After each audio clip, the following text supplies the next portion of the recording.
Hai, Assalamualaikum semua. Apa khabar?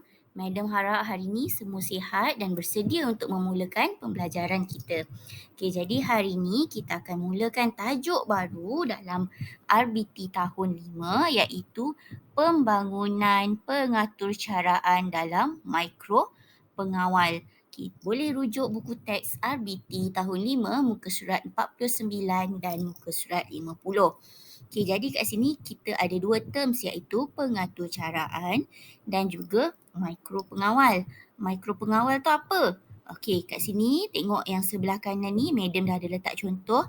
Ini merupakan papan mikropengawal yang kita kenal sebagai Arduino Uno. Okey, jadi apa yang kita nak belajar hari ini? Okey, standard kandungan 6.4.1 mengenal pasti fitur-fitur pada antarmuka perisian pengaturcaraan. Okey, jadi mudah je sebenarnya kita nak kenal apa itu fitur yang ada dalam perisian. Perisian ni software. Apa yang ada dalam software pengaturcaraan? Pengaturcaraan ni adalah programming. Okey. Baik, sebelum kita mulakan, kita nak kenal dulu jenis-jenis perisian pengaturcaraan ataupun untuk lebih mudah faham, apps, aplikasi khas yang kita gunakan untuk pengaturcaraan. Okey, ada banyak sebenarnya, tapi kat sini madam cuma senaraikan ada ada 5 yang madam rasa user friendly. Okey, jadi yang pertama kita tengok kita ada Scratch yang kamu semua dah belajar dalam tahun 4 dulu. Okey, jadi seterusnya kita ada M-Block. Kita juga ada Microbit. Kita ada Tinkercad dan juga PictoBlock. Jadi kita akan teruskan untuk mengenal pasti fitur-fitur yang ada pada antarmuka. Antarmuka tu interface dia lah. Maksudnya bila kita buka aplikasi tu, apa yang kita akan tengok. Jadi kita kena tahu apa benda tu dan apa fungsi dia. Okay, jadi dekat paparan skrin kamu sekarang adalah antarmuka untuk aplikasi M-Block. Nampak panda ni? Okay, kalau panda ni maksudnya dia M-Block. Okay, jadi kat sini kita ada Sprite, kita ada devices, device library, upload, block palette dan juga script area. Okay, kita tengok satu-satu ya.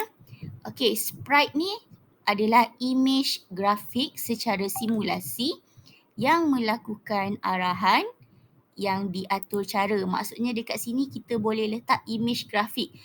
Yang dekat gambar ni contohnya dia letakkan gambar Arduino Uno.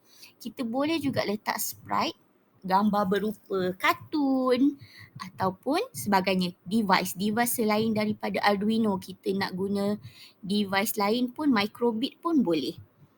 Okey, tu yang pertama. Seterusnya kita ada devices. Devices ataupun bahasa Melayu dia papan pengawal dia lah alat yang kita gunakan. Pemilihan pelbagai papan pengawal mikro pengawal untuk digunakan. Jadi dekat sini kita boleh pilih kita nak guna Arduino Uno ataupun kita nak guna Microbit. Okey, seterusnya kita akan tengok device library. Kat sini ada gambar tambah dia. Okey, kita boleh tambah koleksi papan mikro pengawal macam cikgu cakap tadi. Kita nak guna mikro pengawal apa, kat sini ada library dia, kita boleh tambah. Yang seterusnya kita ada block palette. Okey, kat sini yang di tengah-tengah ni. Okey, block palette ni mengandungi kategori blok. Nanti kita akan tengok apa kategori blok yang ada. Banyak sangat kat situ. Okay, nanti kita akan tengok satu-satu. Seterusnya kita ada script area, kawasan yang digunakan untuk menempatkan blok atur cara bagi membentuk pengaturcaraan yang lengkap. Maksudnya kita ambil blok kat sini daripada blok palette ni, kita drag, kita tarik dia pergi ke script area. Lepas tu kita susun. Contoh kalau kita ada robot, kita nak buat robot tu bergerak, kita drag blok motion. Motion tu pergerakan. Kita drag motion kat sini, lepas tu nak gerak berapa langkah, okay, dan sebagainya. Okey, seterusnya bila script area tu dah siap, kita dah ada pengaturcaraan yang lengkap, kita akan pergi kepada upload. Upload tu muat naik. Macam awak upload gambar. Okay, jadi kita nak memuat naik atur cara yang telah dibina ke dalam mikro pengawal. Mikro pengawal tu ada dekat tangan kita tau. Dia bukan virtually pun boleh. secara alam maya pun boleh ataupun kita ada blok tu secara maujudnya. Okey, seterusnya kita nak tengok kategori umum blok asas. Okey, tadi blok palette tadi dia ada 4 kategori umum yang berasaskan grafik. Kita ada control, event, pin dan juga operator secara asasnya lah. Okey, yang pertama control. Okey, control tu maksudnya kawal. Jadi dekat bahagian blok asas kontrol, dia menyenaraikan asas struktur kawalan jujukan, kawalan pilihan dan juga kawalan ulangan. Jujukan tu yang straight je, kita ingat Syata Ali tu kan. Pilihan tu yang kita nak pilih ke mana, ke kiri ke kanan ke, jika maka. Okay. Dan juga ulangan. Ulangan tu dia repeat balik. Dia nak repeat berapa, forever ke, 10 times ke. Okay, seterusnya kita ada blok events. Events adalah blok yang menyenaraikan perbuatan seperti mula, goncang ataupun tekan switch mengikut jenis papan mikro pengawal. Okay, ada jenis papan mikro pengawal, contohnya microbit, dia kita boleh goncang, dia ada sensor. Bila kita goncang dia ataupun kita sengitkan ke kiri, ke kanan, kita terbalikkan, dia akan diaktifkan. Okay, ada juga blok mikro pengawal yang menggunakan switch. Kita tekan switch.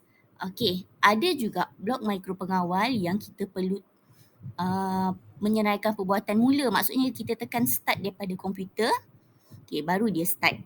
Dia ada pelbagai jenis lah. Seterusnya adalah blok pin. Blok pin menyenaraikan kawalan pada pin papan mikro pengawal untuk melakukan sesuatu arahan. Ini kita kena tengok nanti. Nanti cikgu tunjukkan apa blok pin tu. Dan yang terakhir kita ada blok operators. Okey, blok operators mengandungi arahan operasi matematik dan gate logic seperti AND, OR dan NOT. Dia ada operasi matematik dia. Okey, jadi cikgu akan tunjukkan dekat mana blok asas aplikasi perisian. Okey, kita akan tengok 3 contoh aplikasi perisian. Okey, kat sini kita tengok M block. Okey, dia punya blok asasnya adalah di tengah-tengah ni. Okey, nampak ni? Kita ada motion, look, sound, event, control, sensing, operator, variable dan pelbagai. 4 yang asas tadi tu. Okey, motion ni untuk bergerak. Control lah, control dia. Event tu apa yang berlaku nanti. Lepas tu kita ada pin, kita ada operators ni, operators. Okey, seterusnya kita akan tengok Scratch. Okey, kalau gambar kucing ni, ini adalah aplikasi, adalah Scratch lah. Okey, untuk perisian pengaturcaraan Scratch ni, dia punya block palette, nampak ni tulisan blocks, berada di bahagian kiri. Jadi dia sama juga, ada motion, look, sound dan event, operators dan sebagainya. Okey, dan yang kita tengok yang dalam buku teks pula, ini adalah feature antaramuka untuk microbit. Okay. Dia lebih kurang samalah. Okey, dekat microbit kita ada simulation area di mana kita boleh menguji atur cara tanpa menyambung perkakasan. Maksudnya kita dah buat pengaturcaraan dekat bahagian script area, lepas tu kita boleh run dia, kita boleh test dia, kita tengok jadi ke tak jadi tanpa perlu sambung perkakas. Perkakas tu maksudnya papan pengaturcaraan lah, papan yang maujud tu, yang origin, yang kita boleh pegang tu. Okay, kita boleh test secara virtual. Okay, seterusnya kita ada script area. Script area adalah ruang blok aturcara yang boleh digabungkan menjadi satu arahan yang lengkap. Sama juga macam M block dan juga Scratch. Kita drag daripada blok palette. Blok palette ni aturcara yang disusun tadi lah. Kita drag daripada blok palette pergi pada script area. Bila dah lengkap, kita tekan download. Maksudnya download ni kita masukkan kita punya aturcara yang dah lengkap tadi tu ke dalam papan mikro pengawal.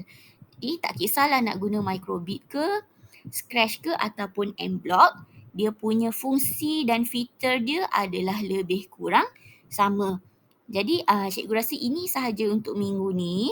Okay, minggu depan cikgu akan tunjukkan lebih detail macam mana kita akan tengok macam mana kita gunakan M-Block. Dekat M-Block ni macam mana kita nak upload device, macam mana kita nak pilih sprite, kita nak tukar background dan apa yang ada dalam block palette. Dekat dalam motion ni ada apa, dekat looks ada apa, sound dan sebagainya. Cikgu akan tunjukkan dengan lebih jelas lagi. Okey, jadi itu sahaja. Terima kasih. Assalamualaikum.